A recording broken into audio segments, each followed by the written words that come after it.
Esther Krakue is a political commentator and campaigning for the body cam footage of the police officers to be released to the public. Esther, good afternoon to you. I've been following your endeavours on Twitter. You're not leaving this one alone, are you? No, definitely not. The criticisms and the accusations that Dawn Butler has leveled at Metropolitan Police are very serious. I fear that this is one that can just get shoved under the rug. She's saying that, she was racially profiled when there's actually no evidence of that. And she continues to effectively tarnish our Metropolitan Police without any evidence, I think is completely ridiculous. I think it's a complete abuse of power.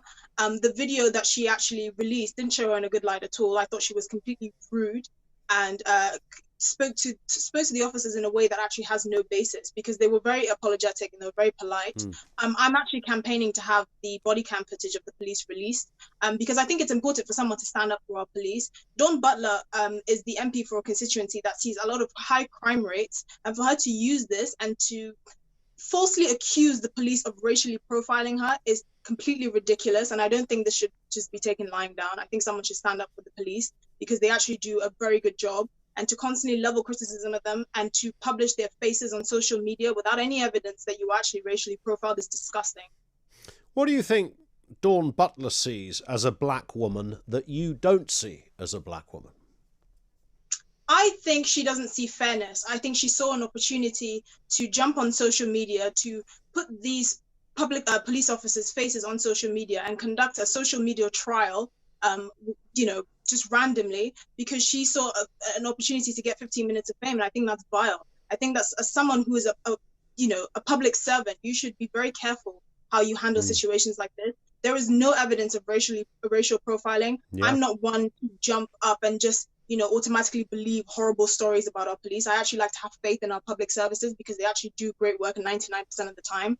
And I think someone should stand up for them. I said it at the time, Esther, that, Dawn Butler looked like it was Christmas Day, didn't she, when she fired up her recording on her camera phone? It was like all her Christmases had come at once. She'd almost lived for this very moment. She was about to become the eye of the storm, everything she's been campaigning for. Suddenly, she was at the centre of this. But then today, we learned that the National Black Police Association are saying that the stop was rooted in systemic racism. And I tend to agree with you on this. I have absolutely no idea how they would know this, and on the evidence we have so far, which is that this was a car with tinted windows, I've no idea how they would know that either. Yeah, and that's kind of become the running meme on my Twitter page.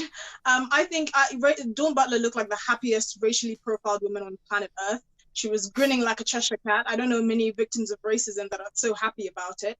As for the National Black Association of Police Force or whatever, I think it's a useless organization. And until we see similar ones for Asian and white police officers, I don't want to hear anything from them. The police chief came out and said he actually wants the footage to be released. The Met Police contacted me on Twitter and said, if you want the footage to be released, you have to submit a Freedom of Information request form, which I've done and which many people on Twitter have actually done. I'm not letting this go. I think the fact that, brace baiting and lying is now so political currency is disgusting, and someone needs to stand up for police officers that were just going about their business and suddenly became the object of social media vitriol because an MP got too big for their boots and decided to put them on trial without any evidence that she was actually racially profiled. Yeah, it's a good point. When did lying become okay? When did that begin? Exactly. This is something that I'm not going to stop. I'm going to keep campaigning. I've actually received a lot of messages from police officers as well that support what I'm doing, that can't speak out publicly. But, they have a hard job. The fact that Dawn Butler frames the whole debate as, black people are just treated like criminals in this country is actually disgusting. There are lots of black on black crime in this country goes underreported because people are scared of being seen as racist. If my family member was stabbed by a black young man, I don't want the police telling me that they can't do anything about it because they've reached their quota of how many black people they can stop and search, or, they don't want to upset anyone or anything like that. The police have a job to carry out. If we want to talk about the number of black people that are racially charged or stopped in search, why don't we talk about the number of crimes in black communities? Why don't we talk about fixing that as opposed to just labeling the police racist?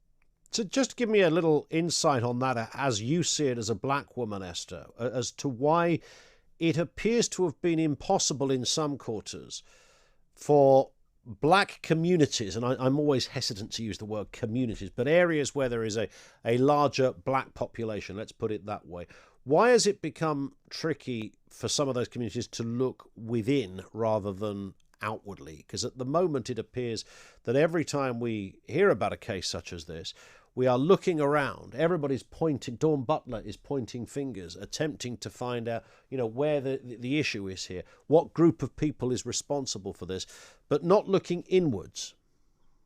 Yeah, the reason why it's difficult within areas with large black populations is because of people like Dawn Butler, because people like her who actually have the platform that they do don't like to address issues within communities. They just like to point fingers and call everyone racist. I mean, a few days ago, a young black man was stabbed in Oxford Circus, and they're crickets. No one hears anything because no one is talking, and there have been suspects that have been put in police custody, and they're black. No one talks about this. No one talks about the issues that our young black men face.